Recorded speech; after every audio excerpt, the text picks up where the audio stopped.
पीलीभीत से बीजेपी सांसद वरुण गांधी लगातार चर्चा में हैं। बीजेपी के खिलाफ उनके भाषण हर दिन तीखे हो रहे हैं। उनके करीबियों का तो ये भी कहना है कि जल्द ही वो अपने करियर का सबसे बड़ा फैसला लेने वाले हैं। हाल ही में वरुण गांधी ने स्वास्थ्य मंत्री मनसुख मंडाविया को पत्र लिखकर कहा कि देश में दुर्लभ बीमारियों से ग्रसित लोगों के लिए केंद्र सरकार ने जो भी घोषणाएं की हैं, वो तमाम फैसिलिटीज मरीजों तक पहुंचनी भी चाहिए।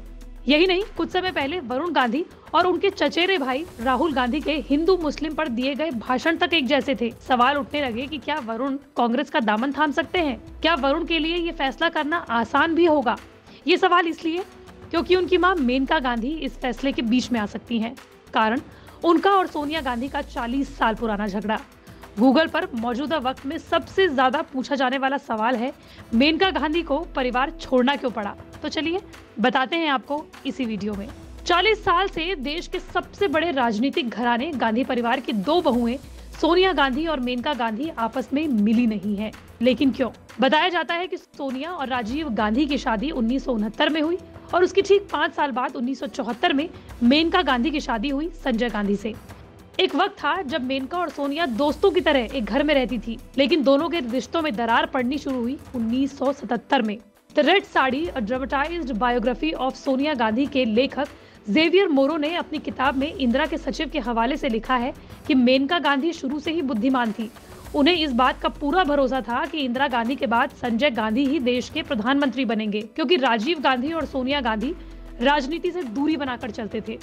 लेकिन 1977 में सब कुछ बदल गया। देश में लगी इमरजेंसी के बाद कांग्रेस बुरी तरीके से हार गई। आम चुनाव में हार के बाद इंदिरा अपने पूरे परिवार के साथ 12 विलिंगटन क्रेसेंट घर में शिफ्ट हो गई। उस दौर में संजय गांधी की पत्नी मेनका सूर्य मैगजीन चलाती थी। इस मैगजीन के जरिए वो इंदिरा और संजय के विरोधियों को किनारे लगाने की पूरी कोशिश करती थी। मेनका को भी दिलचस्पी राजनीति में ही थी और ये बात किसी से छिपी भी नहीं थी। लेकिन इंदिरा को 1977 से 1980 के बीच सोनिया ज्यादा अच्छी लगने लगी। खाने के मेन्यू से लेकर साड़ी चुनने तक में इंदिरा सोनिया से ही मदद लेती थी। इसी वजह से इंदिरा के घर में दरार पड़नी शुरू हो गई। बीके नेहरू ने अपनी किताब नाइस गाइज फिनिश सेकंड में लिखा है कि सोनिया कुक थी, मेनका केवल खाती थी। इंदिरा के 2 बेटे और उनकी बीवियों के बीच निश्चित तौर पर सब कुछ ठीक नहीं चल रहा था। राजीव गांधी और संजय गांधी की अनबन का जिक्र मशहूर लेखक खुशवंत सिंह ने भी अपनी आत्मकथा में किया है। सोनिया घर के कामों में लगी रहती थी और मेनका अपनी मैगजीन सूर्य चलाती थी। लेकिन इंदिरा का सोनिया को तरजीह देना उन्हें कभी समझ में नहीं आया। हालांकि ऐसा नहीं था कि सोनिया और मेनका के रिश्ते हमेशा से ही तल्ख रहे। जनवरी 1980 में जब इंदिरा फिर प्रधानमंत्री बनी, परिवार एक सफदरजंग रोड स्थित आवास में शिफ्ट हुआ। उस दौरान मेनका गर्भवती थी। सोनिया ने उनका खूब ख्याल रखा। 13 मार्च 1980 को वरुण गांधी का जन्म हुआ। तनाव था, लेकिन रिश्ते बहुत ज्यादा खराब नहीं थे। लेकिन फिर परिवार में सब कुछ बदल गया 1980 में, जब दिसंबर 1980 में संजय गांधी की विमान हादसे में मौत हो गई। वरुण गांधी उस वक्त सिर्फ 3 महीने के थे। बताया जाता है कि इंदिरा गांधी मेनका के लिए काफी फिक्रमंद थी। उन्होंने मेनका का मन बहलाने के लिए उनको राजनीतिक कामों से भी जोड़े रखा। लेकिन मेनका को उस वक्त बड़ा झटका लगा जब राजीव गांधी की राजनीति में एंट्री हुई, क्योंकि वो खुद को अभी तक संजय की राजनीतिक लेगेसी को आगे बढ़ाने वाला दावेदार मान रही थी। यहाँ तक कि संजय गांधी की सीट अमेठी से उनकी मृत्यु के बाद मेनका को नहीं बल्कि राजीव गांधी को चुनाव लड़वाया गया और वो यहाँ से जीत भी गए। मेनका को इससे ठेस पहुंची। बाद में उन्होंने कहा भी कि संजय की मौत के बाद इंदिरा और परिवार के दूसरे सदस्यों का रवैया उनके प्रति पूरा तरीके से बदल गया था।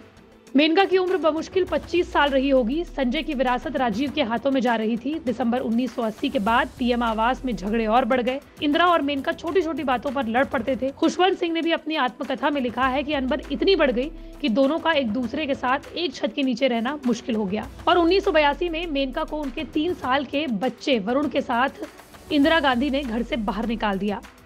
घर से निकाले जाने के बाद मेनका ने कांग्रेस के खिलाफ संजय गांधी के समर्थकों के साथ राष्ट्रीय संजय मंच बना लिया। यहाँ तक कि मेनका 1984 में अमेठी से अपने जेठ राजीव गांधी के खिलाफ चुनाव भी लड़ी, लेकिन इसमें उन्हें 4 लाख से ज्यादा वोटों से करारी हार मिली। के बाद मेनका वीपी सिंह की जनता दल में शामिल हुई। वीपी सिंह ने मेनका को अपने कैबिनेट मंत्री बनाया। विपक्ष पार्टी में आने की वजह से धीरे धीरे दोनों बहुएं एक दूसरे से अलग होती रही। राजीव की मौत के कई सालों बाद सोनिया राजनीति में आई और उन्होंने कांग्रेस की कमान संभाली। मेनका ने भी कांग्रेस की सबसे बड़ी विपक्षी पार्टी बीजेपी का दामन थाम लिया। दोनों देवरानी जेठानियों के बीच में तल्खियां बढ़ गई, जो उनके बच्चों में भी कायम रही। प्रियंका की शादी में मेनका नजर नहीं आई, तो वहीं वरुण गांधी की शादी में भी सबको उम्मीद थी कि शायद सोनिया गांधी या प्रियंका गांधी या राहुल गांधी के बीच में कोई ना कोई तो शादी में जरूर पहुंचेगा, लेकिन ऐसा नहीं हुआ। लेकिन अब ऐसा लग रहा है कि हालात बदले हुए हैं। मेनका और वरुण ने बीजेपी में अपनी जगह खो दी है और कांग्रेस ने देश में वजूद। शायद परिवार जुड़ने पर दोनों का भला हो।